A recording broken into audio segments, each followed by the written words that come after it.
डायइथिलीन glycol एक असं घातक रसायन जे कलर फॅक्टरी, ऑटोमोबाईल आणि प्लॅस्टिक इंडस्ट्रीत वापरलं जातं. हे इतकं विषारी रसायन आहे जे धातूवर पडलं तर धातू गंजतो, रंगात याचं प्रमाण जास्त झालं तर रंग सडतो. पण हेच विषारी रसायन लहान मुलांच्या कफ सिरपमध्ये होतं आणि या कफ सिरपनं 22 निष्पाप लहानग्यांचे बळी घेतले. त्या कफ सिरपचं नाव कोल्ड्रिफ. कोणत्याही औषधात फक्त 0.1% पेक्षाही कमी प्रमाणात DEG म्हणजेच डायइथिलीन ग्लायकॉल वापरण्याची परवानगी आहे. पण लहान मुलांच्या या कफ सिरपमध्ये तब्बल 48.6% DEG होतं. मर्यादेपेक्षा 500 पटीनं जास्त DEG कोल्ड्रिफमध्ये होतं. थोडक्यात मुलांना कफ सिरप नाही तर विष दिलं जात होतं. कोल्ड्रिफची कंपनी सील करण्यात आली आहे. तर हे कफ सिरप देणारा मध्य प्रदेशातला डॉक्टर प्रवीण सोनीला सुद्धा पोलिसांनी अटक केली आहे. पोलिसांच्या तपासात सोनीबद्दल धक्कादायक खुलासे समोर आलेत. फक्त 10% कमिशनसाठी सोनी हे कफ सिरप मुलांना देत असल्याचा दावा करण्यात आलाय. पण त्याचसोबत केंद्र आणि मध्य प्रदेशच्या राज्य सरकारवर सुद्धा आरोप केले जात आहेत. या सगळ्या प्रकरणाचे धक्कादायक अपडेट्स या व्हिडिओमधून जाणून घेऊयात. मध्य प्रदेशच्या छिंदवाडा जिल्ह्यातील परासिया इथल्या सिव्हिल हॉस्पिटल या सरकारी रुग्णालयात डॉक्टर प्रवीण सोनी एक बालरोग तज्ज्ञ म्हणून काम करायचा. यासोबतच तो स्वतःची प्रायव्हेट प्रॅक्टिस सुद्धा करत होता. त्यानं स्वतःच्या क्लिनिकमध्ये येणाऱ्या लहान मुलांना कोल्ड्रिफ कफ सिरप प्रिस्क्राईब केलं होतं.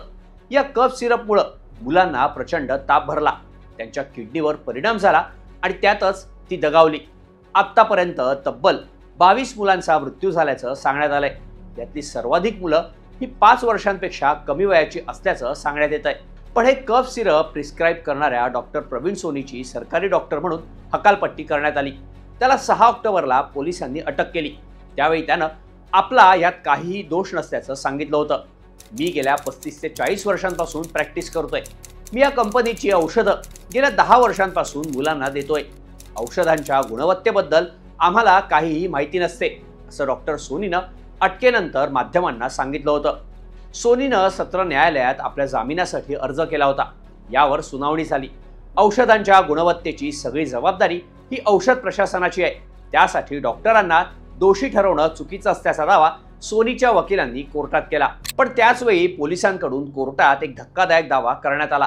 कोल्ड्रिफ कप सिरप प्रिस्क्राईब करण्यासाठी डॉक्टर सोनीला कंपनीकडून 10% कमिशन मिळत असल्याचा आरोप पोलिसांनी केलाय. तसंच सोनीची बायको परासिया इथं अपना मेडिकल स्टोअर या नावानं एक मेडिकल सुद्धा चालवत असल्याची माहिती पोलिसांना मिळाली आहे. याच मेडिकलमधून कोल्ड्रिफच्या अनेक बाटल्यांची विक्री करण्यात आल्याची माहिती मिळते. जबलपूरच्या डिस्ट्रीब्युटरकडून एकूण 600 कोल्ड्रिफच्या बाटल्या छिंदवाडा इथं पाठवण्यात आल्या होत्या.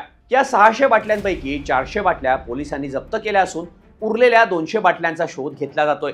कोल्ड्रिफच्या या विक्रीपैकी किती बाटल्या अपना मेडिकलमधून विकण्यात आल्या याचा तपास पोलीस करतायत. डॉक्टर सोनी सोबतच कोल्ड्रिफ बनवणारी तामिळनाडूतील कंपनी सेरेसन फार्मा सुद्धा सील करण्यात आली आहे. या कंपनीचा मालक रंगनाथन ह्याला 9 ऑक्टोबरला तामिळनाडू पोलीस आणि मध्य प्रदेश SIT कडून अटक करण्यात आली होती. सोमवारी ED कडून तामिळनाडूतल्या 7 ठिकाणी छापेमारी करण्यात आली. कंपनीशी संबंधित व्यक्ती आणि तामिळनाडू ड्रग कंट्रोल डिपार्टमेंटच्या दोषी व्यक्तींशी संबंधित जागांवर ही छापेमारी झाली. आता पोलीस या प्रकरणात जास्तीचा तपास करत असून यात अजून कोणी दोषी आहेत का याची चौकशी केली जाते. दरम्यान सेशन कोर्टानं डॉक्टर सोनीचा जामीन अर्ज फेटाळलाय. डिसेंबर 2023 मध्ये केंद्र सरकारच्या डायरेक्टरेट जनरल ऑफ हेल्थ सर्व्हिसेसनं 4 वर्षांपेक्षा कमी वयाच्या मुलांना फिक्स डोस कॉम्बिनेशन्स देण्यावर बंदी घातली असताना डॉक्टर सोनीनं घातक असं औषध दिल्याचं न्यायालयानं म्हटलं. आता या डॉक्टरनं 10% कमिशनसाठी या कंपनीशी डील केल्यामुळं डॉक्टर आणि कंपनी दोषी आहेच. पण इतकी वर्ष या कंपनीत हे औषध बनवलं जात असताना सरकार काय करत होतं असा सवालही केला जातोय. गेल्या अनेक वर्षांपासून कफ सिरप मधल्या डायइथिलीन ग्लायकॉलमुळे अनेकांचे प्राण गेल्याच्या बातम्या येत होत्या. डिसेंबर 2019 ते जानेवारी 2020 या काळात जम्मू काश्मीरमधल्या 5 वर्षांखालील वयाच्या 12 मुलांचा कफ सिरपमुळे मृत्यू झाल्याचं BBCच्या एका बातमीत सांगण्यात आलंय. भारतातल्या कफ सिरपमुळे गांबिया आणि उझबेकिस्तान या देशांतही अनेकांचे प्राण गेल्याचं या बातमीत म्हटलंय.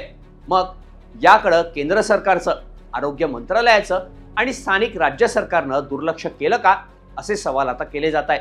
तुम्हाला काय वाटतं? या लहान मुलांच्या मृत्यूला जबाबदार कोण? याबद्दलच्या तुमच्या प्रतिक्रिया कमेंट करा आणि अशाच माहितीपूर्ण व्हिडिओसाठी HBT मराठीच्या यूट्यूब चॅनलला सबस्क्राईब करायला विसरू नका.